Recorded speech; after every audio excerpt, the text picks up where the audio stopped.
নমস্কার শ্রোতা বন্ধুরা, আমি মোনালিসা আর আমার এই সাহিত্য বৈঠক চ্যানেলে আপনাদেরকে শোনাতে এসেছি বাংলা সাহিত্যের কিছু অমূল্য গল্প ও কবিতা।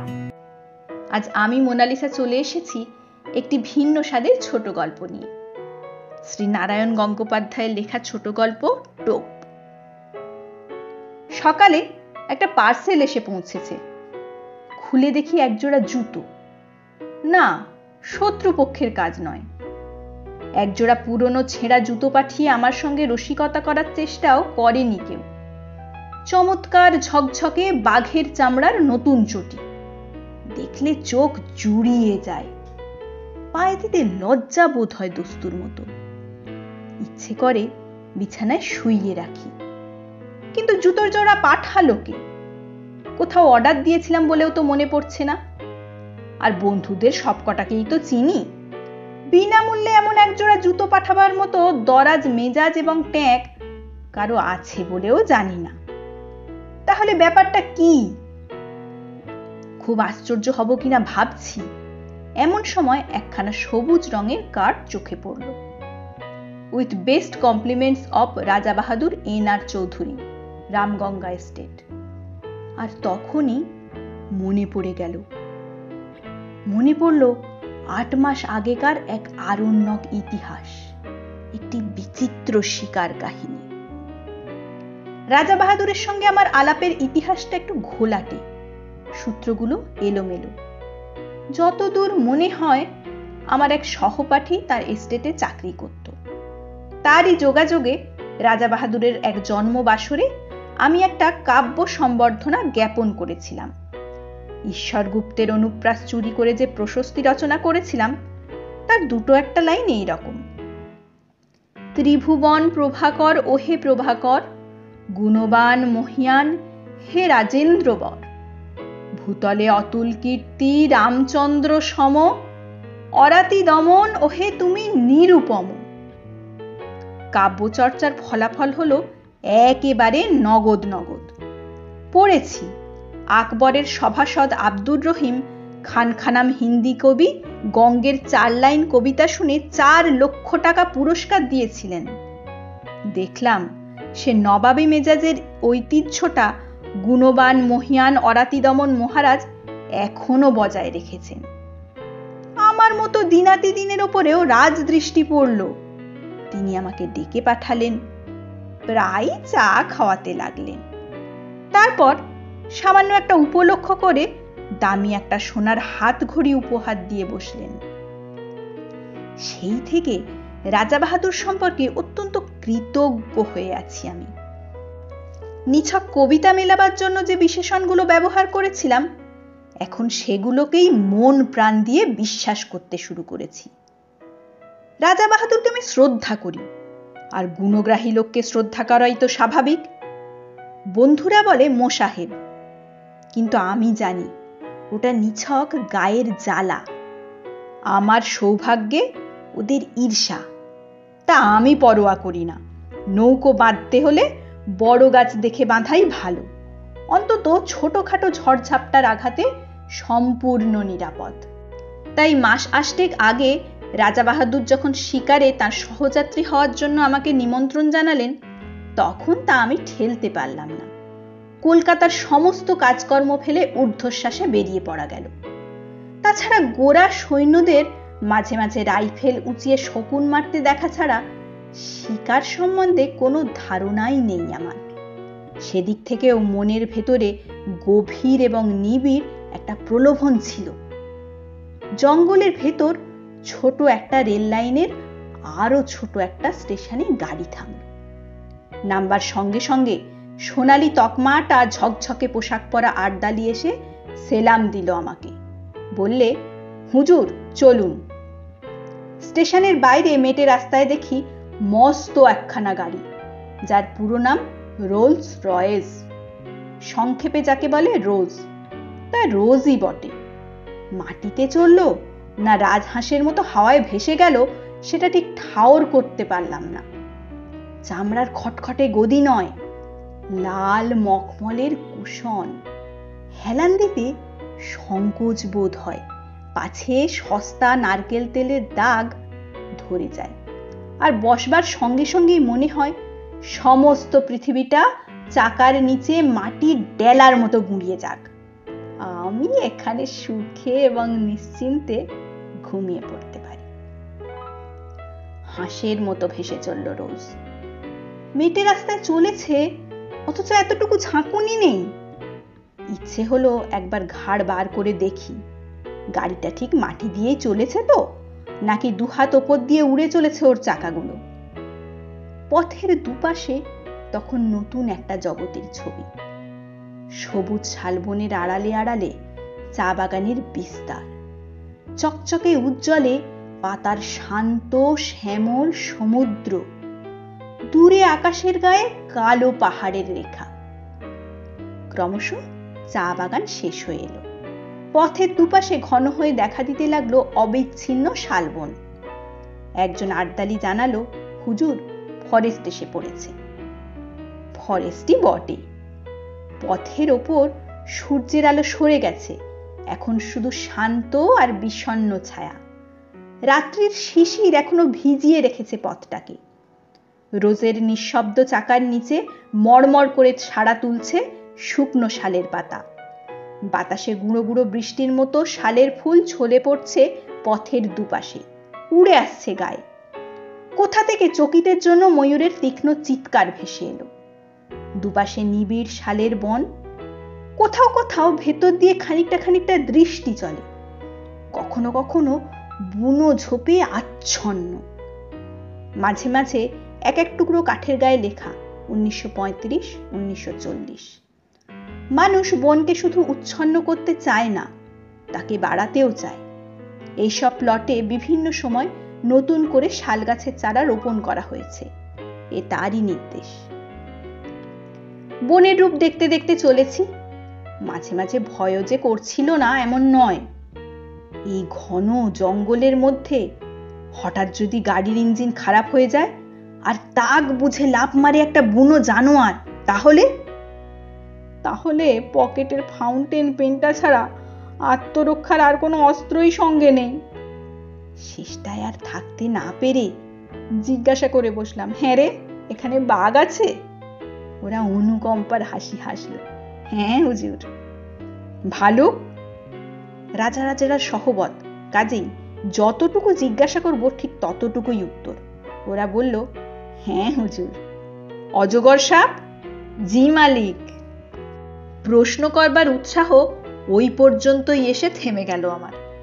যেরকম দ্রুত উত্তর দিয়ে যাচ্ছে, তাতে কোনো প্রশ্নই যে না বলে আমাকে আশ্বস্ত করবে এমন তো মনে হচ্ছে না। যতদূর মনে হচ্ছিল, গরিলা, হিপোপটেমাস, ভ্যাম্পায়ার কোনো কিছুই বাকি নেই এখানে।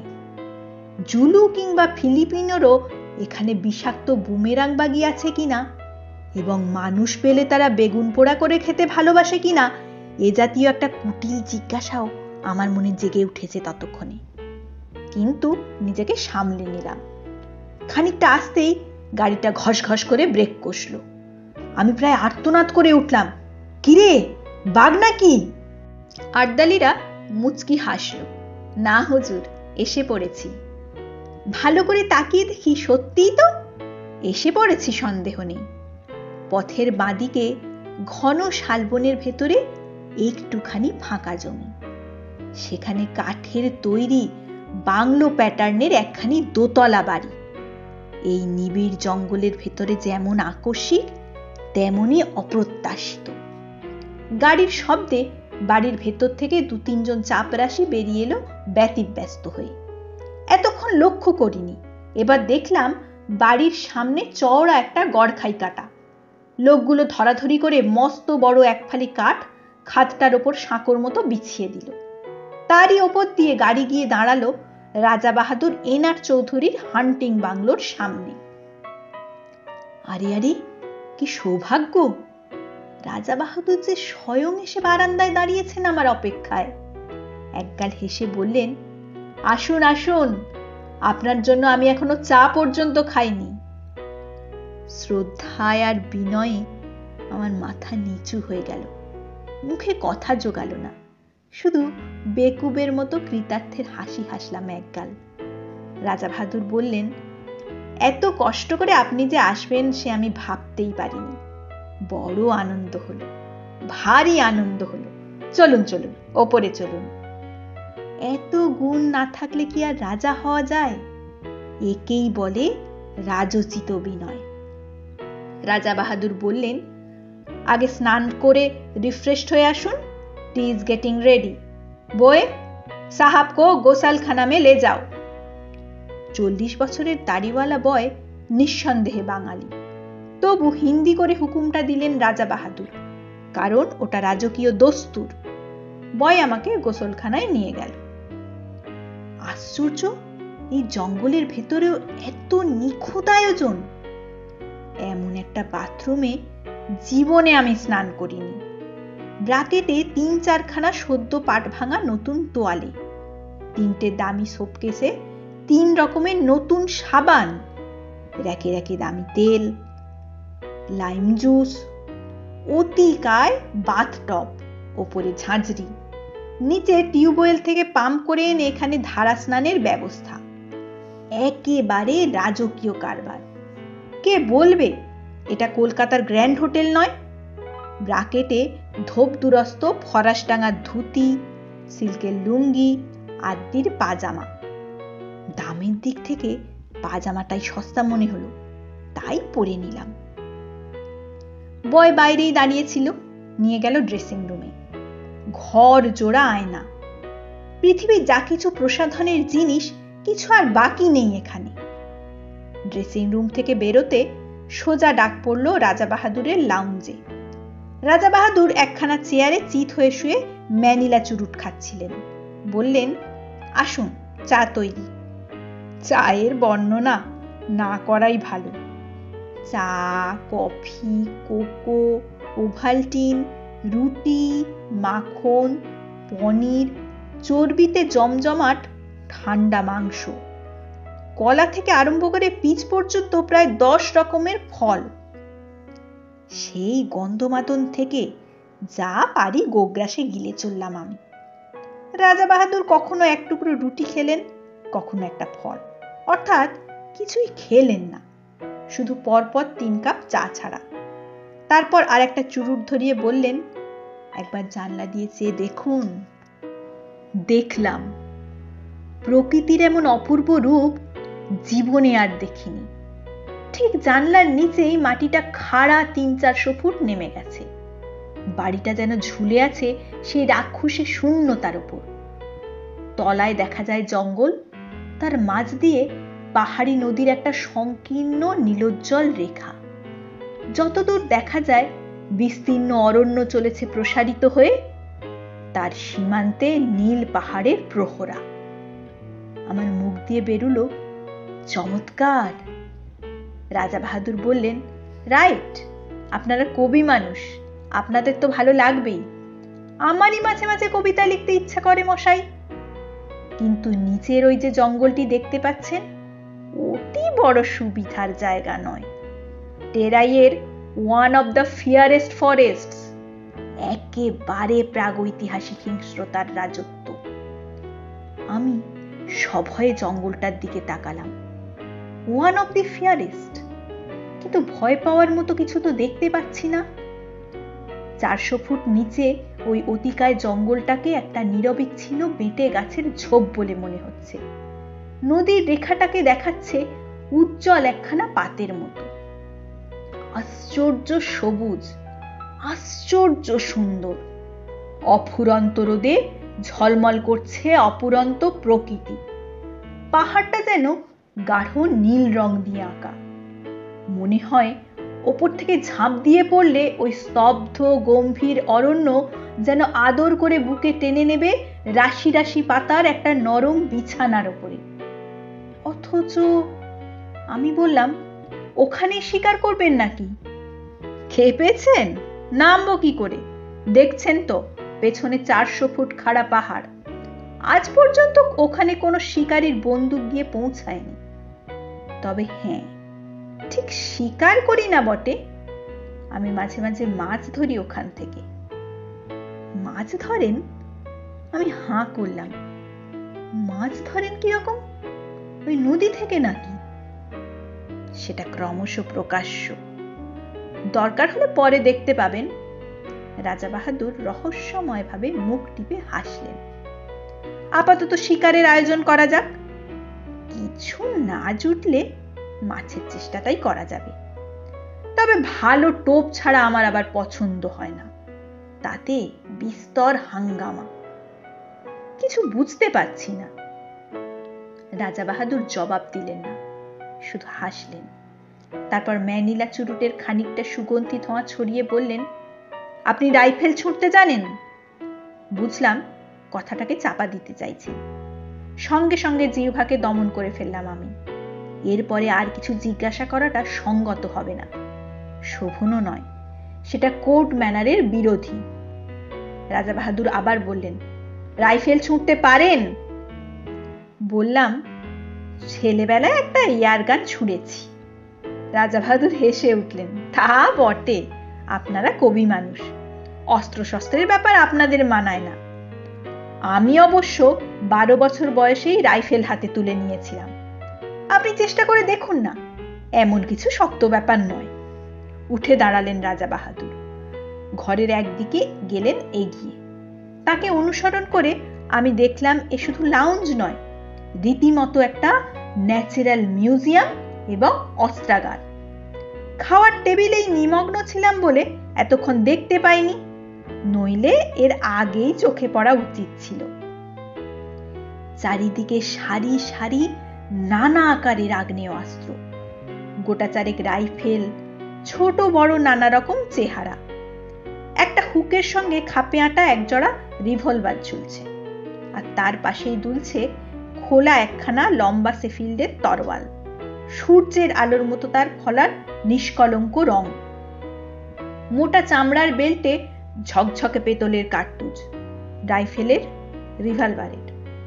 জরিদার খাপে খান্তিলেক নেপালি ভোজালি, আর দেওয়ালের গায়ে হরিণের মাথা, ভালুকের মুখ, নানা রকম চামড়া, বাঘের, সাপের, হরিণের, গোসাপের।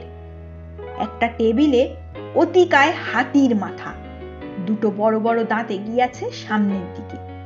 বুঝলাম এরা রাজাবাহাদুরের বীর কীর্তির নিদর্শন। ছোট একটা রাইফেল তুলে নিয়ে রাজাবাহাদুর বললেন, এটা লাইট জিনিস, তবে ভালো রিপিটার, অনায়াসে বড় বড় জানোয়ার ঘায়েল করতে পারেন।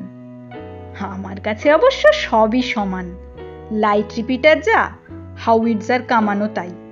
তবু সৌজন্য রক্ষার জন্য বলতে হলো। বাহ, তবে তো চমৎকার জিনিস। রাজাবাহাদুর রাইফেলটা আমার দিকে বাড়িয়ে দিলেন। তাহলে চেষ্টা করুন, লোড করাই আছে, ছড়ুন ওই জানালা দিয়ে। আমি সভয়ে 3 পা পেছিয়ে গেলাম। জীবনে বেকুবি অনেক করেছি, কিন্তু তার পরিমাণটা বাড়াতে আর প্রস্তুত নই। যুদ্ধ ফেরত এক বন্ধুর মুখে শুনেছিলাম তার রাইফেল ছোড়ার প্রথম অভিজ্ঞতা। পড়ে গিয়ে পা ভেঙে তাকে নাকি 1 মাস বিছানায় শুয়ে থাকতে হয়েছিল। নিজেকে যতদূর জানি, আমার ফাঁড়া শুধু পা ভাঙার ওপর দিয়েই কাটবে বলে মনে হয় না। বললাম, ওটা এখন থাক, পরে হবে না হয়। রাজাবাহাদুর মৃদু কৌতুকের হাসি হাসলেন, বললেন, এখন ভয় পাচ্ছেন, কিন্তু একবার ধরতে শিখলে আর ছাড়তে চাইবেন না। হাতে থাকলে বুঝবেন কত বড় শক্তিমান আপনি। You can easily face all the rascals of. হঠাৎ তার চোখ ঝকঝক করে উঠল, মৃদু হাসিটা মিলিয়ে গিয়ে শক্ত হয়ে উঠল মুখের পেশিগুলো। And a rifle! মুহূর্তে বুকের রক্ত হিম হয়ে গেল আমার। রাজাবাহাদুরের 2 চোখে বন্য হিংসা। রাইফেলটা এমন শক্ত মুঠিতে বাগিয়ে ধরছেন যেন সামনে কাউকে গুলি করবার জন্য তৈরি হচ্ছেন তিনি। উত্তেজনা ঝোঁকে আমাকেই যদি লক্ষ্যভেদ করে বসেন তাহলে? আতঙ্কে দেওয়ালে ঠেস দিয়ে দাঁড়িয়ে গেলাম আমি। কিন্তু ততক্ষণে মেঘ কেটে গেছে। রাজার মেজাজ। রাজাবাহাদুর হাসলেন, ওয়েল, পরে আপনাকে তালিম দেওয়া যাবে, সবই তো রয়েছে, যেটা খুশি আপনি ট্রাই করতে পারেন। চলুন এখন বারান্দা গিয়ে বসা যাক। Let's have some energy. প্রাতরাশেই প্রায় বিন্ধ্য পর্বত উদরসাৎ করা হয়েছে, আর কি হলে এনার্জি সঞ্চিত হবে বোঝা শক্ত। কিন্তু কথাটা বলেই রাজা বাহাদুর বাইরের বারান্দার দিকে পা বাড়িয়েছেন, সুতরাং আমাকেও পিছু নিতে হলো। বাইরের বারান্দায় বেতের চেয়ার, বেতের টেবিল। এখানে ঢুকবার পর এত বিচিত্র রকমের আসনে বসেছি যে আমি প্রায় নার্ভাস হয়ে উঠেছি। তবু যেন বেতের চেয়ারে বসতে পেয়ে খানিকটা সহজ অন্তরঙ্গতা অনুভব করা গেল। এটা অন্তত চেনা জিনিস। আর বসবার সঙ্গে সঙ্গেই বোঝা গেল এনার্জি কথাটার আসল তাৎপর্য কি। বেয়ারা তৈরিই ছিল। ট্রেতে করে একটি ফেনিল গ্লাস সামনে এনে রাখলো। অ্যালকোহলের উগ্র গন্ধ ছড়িয়ে গেল বাতাসে। রাজা বাহাদুর স্মিত হাস্যে বললেন, চলবে? সবিনয় জানালাম, না। তবে বিয়ার আনবে? একেবারে মেয়েদের ড্রিঙ্ক, নেশা হবে না। না থাক, অভ্যেস নেই কোনোদিন। গুড কন্ডাক্টের প্রাইজ পাওয়া ছেলে। রাজা বাহাদুরের সুরে অনুকম্পার আভাস। আমি কিন্তু 14 বছর বয়সেই প্রথম ড্রিঙ্ক ধরি। রাজা রাজার ব্যাপার সবই অলৌকিক, জন্মাবার সঙ্গে সঙ্গেই কেউটের বাচ্চা, সুতরাং মন্তব্য অনাবশ্যক। ট্রে বারবার যাতায়াত করতে লাগলো। রাজা বাহাদুরের প্রখর উজ্জ্বল চোখ দুটো ঘোলাটে হয়ে এলো ক্রমশ। ফর্সা, লাল, গোলাপি রং ধরল। হঠাৎ অসুস্থ দৃষ্টিতে তিনি আমার দিকে তাকালেন। আচ্ছা, বলতে পারেন আপনি রাজা নন কেন? এরকম একটা প্রশ্ন করলে বোকার মতো দাঁত বের করে থাকা ছাড়া আর গত্যন্তর নেই। আমিও তাই করলাম। বলতে পারলেন না? না। আপনি মানুষ মারতে পারেন? এ আবার কি রকম কথা? আমার আতঙ্ক জাগলো। না। তাহলে বলতে পারবেন না? You are absolutely hopeless. উঠে দাঁড়িয়ে ঘরের দিকে পা বাড়ালেন রাজা বাহাদুর। বলে গেলেন, আই পিটি ইউ। বুঝলাম নেশাটা বেশ চড়েছে। আমি আর কথা বাড়ালাম না, চুপ করে বসে রইলাম সেখানেই। খানিক পরেই ঘরের ভেতরে নাক ডাকার শব্দ। তাকিয়ে দেখি তার লাউঞ্জের সেই চেয়ারটায় হাঁ করে ঘুমুচ্ছেন রাজা বাহাদুর। মুখের কাছে কতকগুলো মাছি উঠছে ভন ভন করে। সেই দিন রাত্রেই শিকারের প্রথম অভিজ্ঞতা। জঙ্গলের ভেতরে বসে আছি মোটরে। দুটো তীব্র হেডলাইটের আলো পড়েছে সামনের সংকীর্ণ পথে আর দুধারের শালবনে। ওই আলোক রেখার বাইরে অবশিষ্ট জঙ্গলটায় যেন প্রেতপুরীর জমাটে অন্ধকার। রাত্রির তমসায় আদিম হিংসা সজাগ হয়ে উঠেছে চারিদিকে। অনুভব করছি সমস্ত স্নায়ু দিয়ে। এখানে হাতির পাল ঘুরছে দূরের কোনো পাহাড়ের পাথর গুঁড়িয়ে গুঁড়িয়ে। ঝোপের ভেতরে অজগর প্রতীক্ষা করে আছে অসতর্ক কোনো শিকারের আশায়। আসন্ন বিপদের সম্ভাবনায় উৎকণ্ঠ হয়ে আছে হরিণের পাল। আর কোনো একটা খাদের ভেতরে জল জল করছে ক্ষুধার্ত বাঘের চোখ। কালো রাত্রিতে জেগে রয়েছে কালো অরণ্যের প্রাথমিক জীবন। রোমাঞ্চিত ভীত প্রতীক্ষায় চুপ করে বসে আছি মোটরের মধ্যে। কিন্তু হিংসা রাজত্ব শালবন ডুবে আছে একটা আশ্চর্য স্তব্ধতায়। শুধু কানের কাছে অবিশ্রান্ত মশার গুঞ্জন ছাড়া আর কোনো শব্দ নেই। মাঝে মাঝে অল্প বাতাস দিচ্ছে, শালের পাতায় উঠছে এক একটা মৃদু মর্মর। আর কখনো কখনো ডাকছে বনমুরগি, ঘুমের মধ্যে পাকা ঝাপটাচ্ছে ময়ূর। মনে হচ্ছে এই গভীর ভয়ঙ্কর অরণ্যের ভয়ঙ্কর প্রাণীগুলো যেন নিঃশ্বাস বন্ধ করে একটি নিশ্চিত কোনো মুহূর্তেরই প্রতীক্ষা করে আছে। আমরাও প্রতীক্ষা করে আছি। মোটরের মধ্যে নিঃসাড় হয়ে বসে আছি আমরা। একটি কথাও বলবার উপায় নেই। রাইফেলের একটা ঝকঝকে নল ইঞ্জিনের পাশে বাড়িয়ে দিয়ে শিকারী বাঘের মতোই তাকিয়ে আছেন রাজা বাহাদুর। চোখ দুটো উদগ্র প্রখর হয়ে আছে হেডলাইটের তীব্র আলোক রেখাটার দিকে। একটা জানোয়ার ওই রেখাটা পেরুবার দুঃসাহস করলেই রাইফেল গর্জন করে উঠবে। কিন্তু জঙ্গলে সেই আশ্চর্য স্তব্ধতা। অরণ্য যেন আজ রাত্রে বিশ্রাম করছে। একটি রাত্রের জন্য ক্লান্ত হয়ে জানোয়ারগুলো ঘুমিয়ে পড়েছে খাদের ভেতর ঝোপের আড়ালে। কেটে চলেছে মন্থর সময়। রাজা বাহাদুরের হাতের রেডিয়াম ডায়াল ঘড়িটা একটা সবুজ পাখির চোখের মতো জ্বলছে। রাত 1:30 পেরিয়ে গেছে। ক্রমশ উসখুস করছেন উৎকণ্ঠ রাজা বাহাদুর। না, হপলেস, আজ আর পাওয়া যাবে না। বহু দূর থেকে একটা তীক্ষ্ণ গম্ভীর শব্দ, হাতির ডাক, ময়ূরের পাখা ঝাপটানি চলছে মাঝে মাঝে। এক ফাঁকে একটা পেঁচা চেঁচিয়ে উঠল। রাত্রি ঘোষণা করে গেল শেয়ালের দল। কিন্তু কোথায় বাঘ, কোথায় বা ভালুক? অন্ধকার বনের মধ্যে দ্রুত কতকগুলো ছুটন্ত খুরের আওয়াজ। পালিয়ে গেল হরিণের পাল। কিন্তু কোনো ছায়া পড়ছে না আলোকবৃত্তের ভেতরে। মশার কামড় যেন অসহ্য হয়ে উঠেছে। বৃথাই গেল রাতটা। রাজা বাহাদুরের কণ্ঠস্বরে পৃথিবীর সমস্ত বিরক্তি ভেঙে পড়ল। ডেভিল লাক। সিটের পাশ থেকে একটা ফ্লাস্ক তুলে নিয়ে ঢকঢক করে ঢাললেন গলাতে। ছড়িয়ে পড়ল হুইস্কির উগ্র উত্তপ্ত গন্ধ। Thank heavens! রাজা বাহাদুর নড়ে বসলেন চকিত হয়ে। নক্ষত্র বেগে হাতটা চলে গেল রাইফেলের ট্রিগারে। শিকার এসে পড়েছে। আমিও দেখলাম বহু দূরে আলো রেখাটার ভেতর কি একটা জানোয়ার দাঁড়িয়ে পড়েছে স্থির হয়ে। এমন একটা জোরালো আলো চোখে পড়াতে কেমন দিশেহারা হয়ে গেছে। তাকিয়ে আছে এই দিকেই। দুটো প্রদীপের আলোর মতো ঝিকঝিক করছে তার চোখ। ড্রাইভার বললে, হায় না। ড্যাম! রাইফেল থেকে হাত সরিয়ে নিলেন রাজা বাহাদুর। কিন্তু পর মুহূর্তেই চাপা উত্তেজিত গলায় বললেন, থাক, আর ছুঁচোই মারব। দুম করে রাইফেল গর্জন করে উঠল। কানে তালা ধরে গেল আমার। বারুদের গন্ধে বিস্বাদ হয়ে উঠল নাসারন্ধ্র। অব্যর্থ লক্ষ্য রাজা বাহাদুরের। পড়েছে জানোয়ারটা। ড্রাইভার বললে, তুলে আনবো হুজুর? বিকৃত মুখে রাজা বাহাদুর বললেন, কি হবে, গাড়ি ঘোরাও। রেডিয়াম ডায়ালের সবুজ আলোয় রাত 3টে। গাড়ি ফিরে চলল হান্টিং বাংলোর দিকে। একটা ম্যানিলা চুরুট ধরিয়ে রাজা বাহাদুর আবার বললেন, ড্যাম! কিন্তু কি আশ্চর্য, জঙ্গল যেন রসিকতা শুরু করেছে আমাদের সঙ্গে।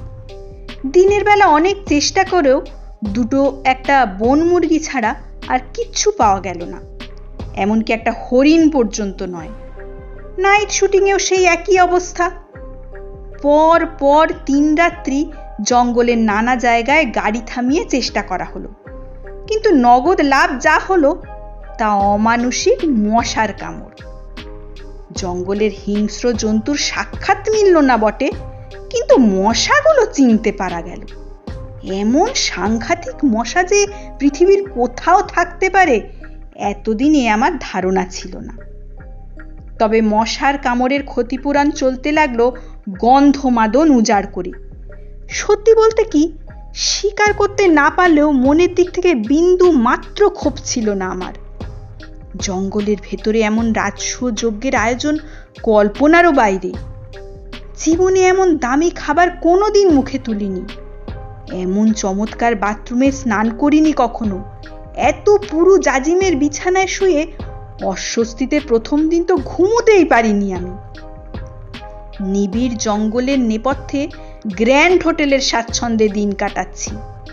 শিকার না হলেও কণা মাত্র ক্ষতি নেই কোথাও। প্রত্যেক দিনই লাউঞ্জে চা খেতে খেতে 400 ফুট নিচের ঘন জঙ্গলটার দিকে চোখ পড়ে।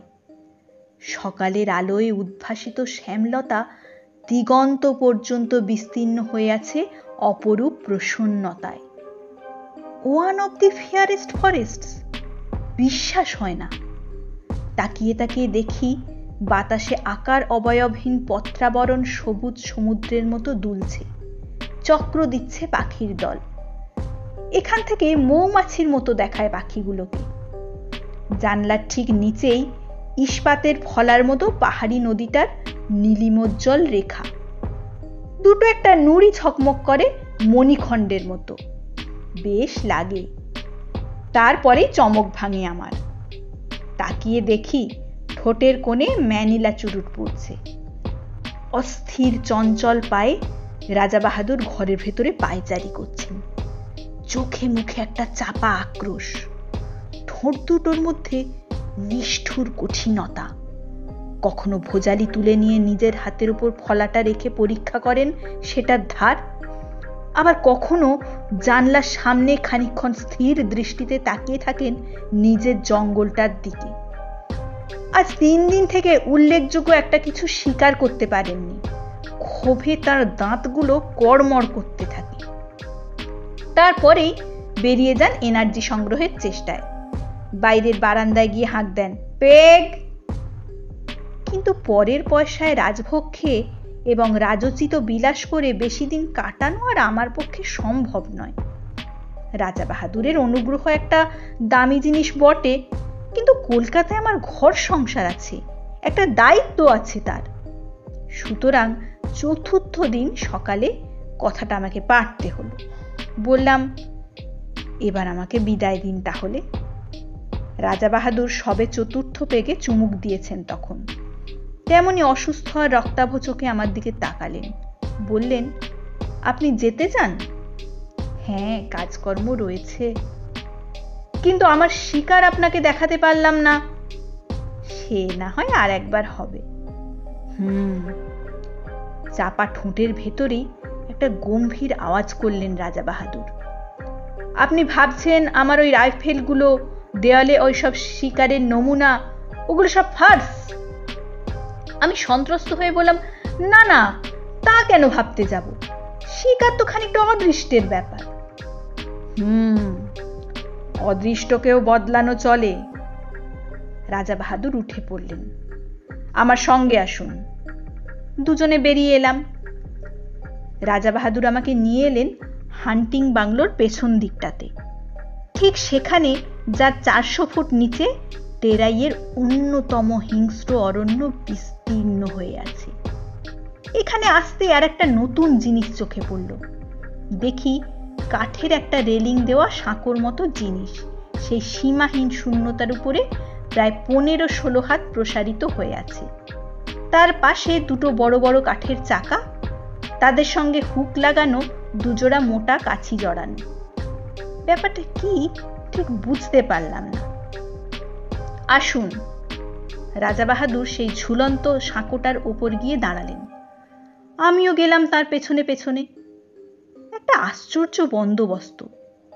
ঠিক সাঁকোটার নিচেই পাহাড়ি নদীটার রেখা, নুড়ি মেশানো সংকীর্ণ বালুতট আর দুপাশে ছড়ানো জঙ্গল। নিচে তাকাতে আমার মাথা ঘুরে উঠল। রাজা বাহাদুর বললেন, জানেন এসব কি? না। আমার মাছ ধরবার বন্দোবস্ত। এর কাজ খুব গোপনে হয়, নানা হাঙ্গামা আছে, কিন্তু অব্যর্থ। ঠিক বুঝতে পারছি না। আজ রাত্রেই বুঝতে পারবেন। শিকার দেখাতে আপনাকে ডেকে এনেছি, নতুন একটা শিকার দেখাবো, কিন্তু কোনো দিন এর কথা কারো কাছে প্রকাশ করতে পারবেন না। কিছু না বুঝেই মাথা নাড়লাম আমি। না। তাহলে আজ রাতটা অবধি থাকুন, কাল সকালেই আপনার গাড়ির ব্যবস্থা করব। রাজা বাহাদুর আবার হান্টিং বাংলোর সম্মুখের দিকে এগোলেন। কাল সকালের পরে এমনিতেই আপনার আর এখানে থাকা চলবে না। একটা কাঠের সাঁকো, 2টো কপিকলের মতো জিনিস, মাছ ধরবার ব্যবস্থা, কাউকে বলা যাবে না এবং কাল সকালেই চলে যেতে হবে।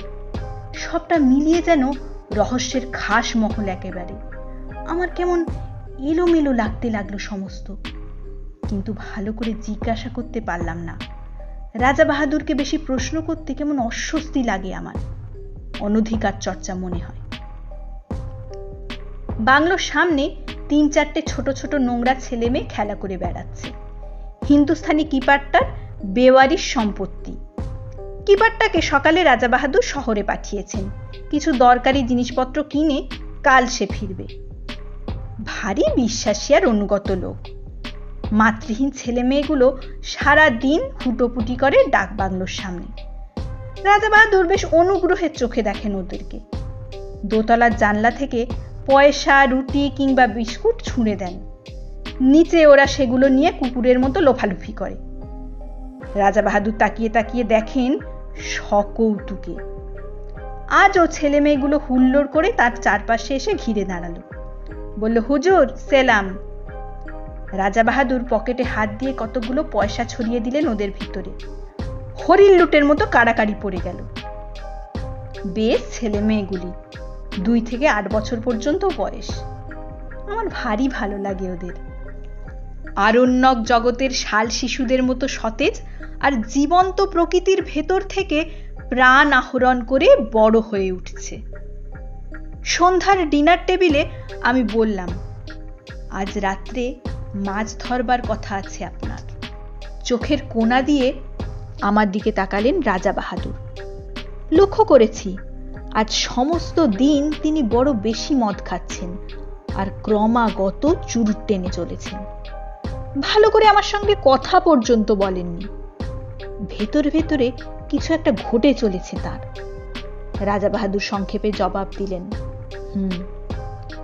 আমি সসংকোচে জিজ্ঞাসা করলাম, কখন হবে?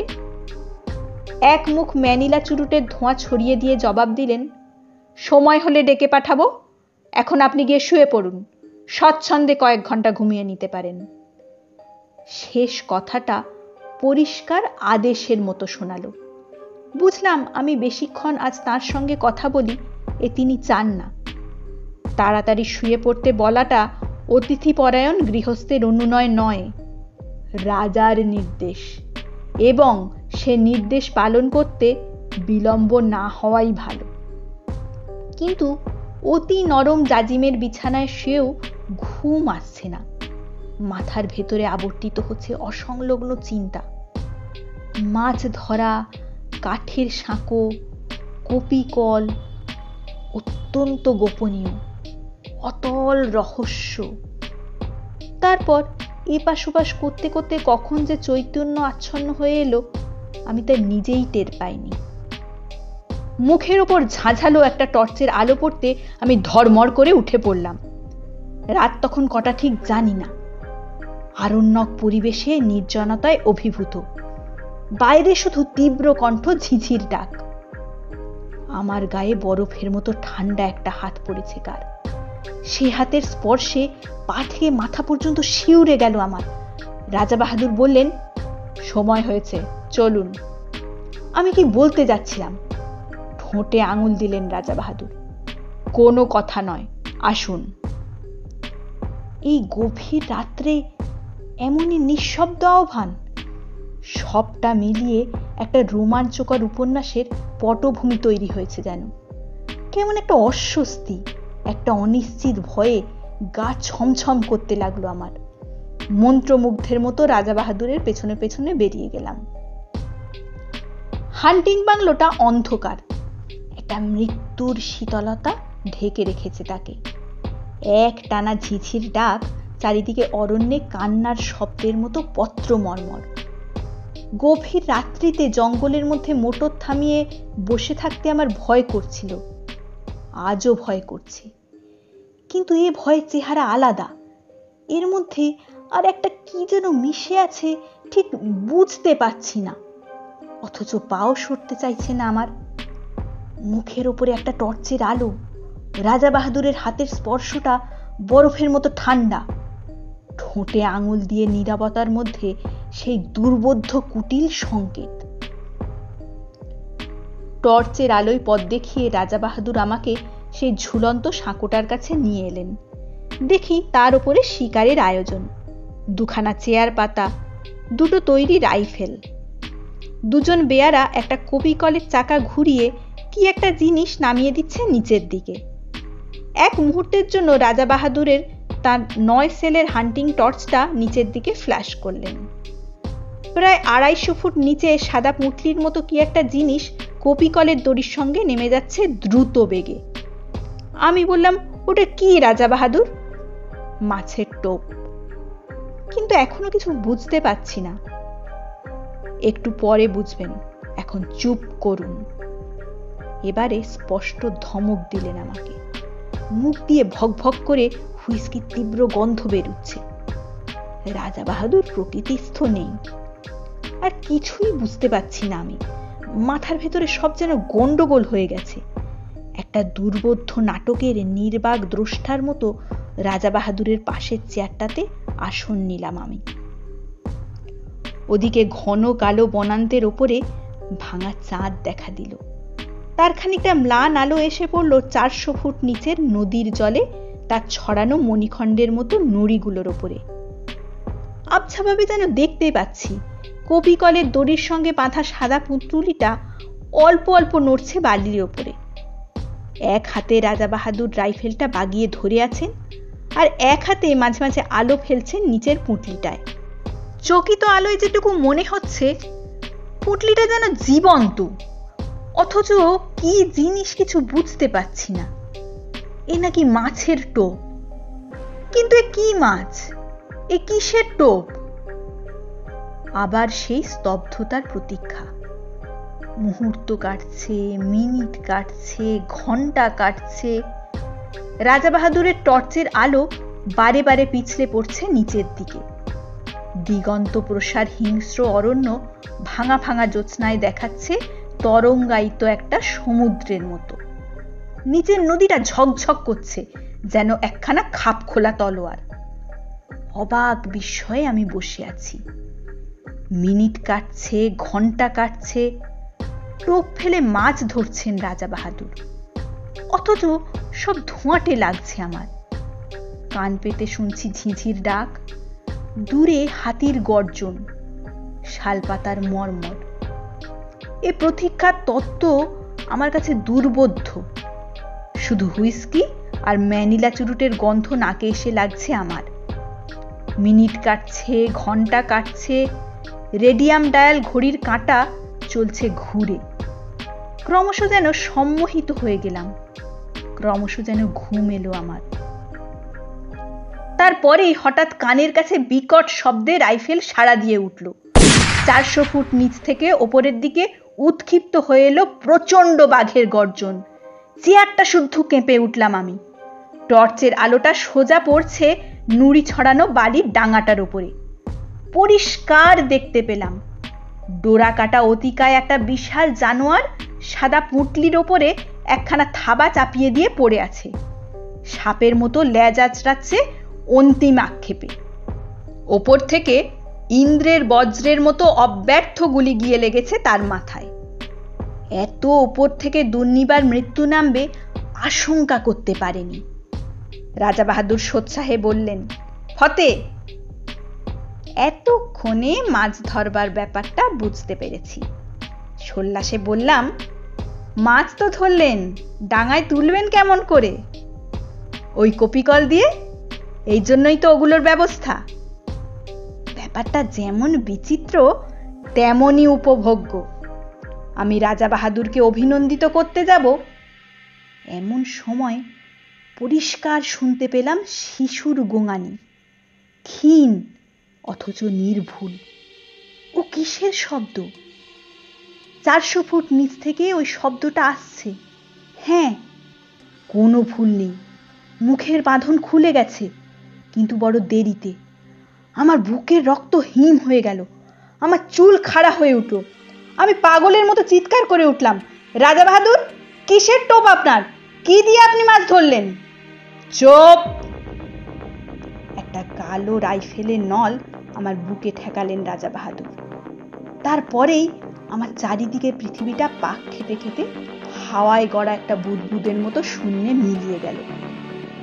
রাজা বাহাদুর জাপটে না ধরলে 400 ফুট নিচেই পড়ে যেতাম হয়তো।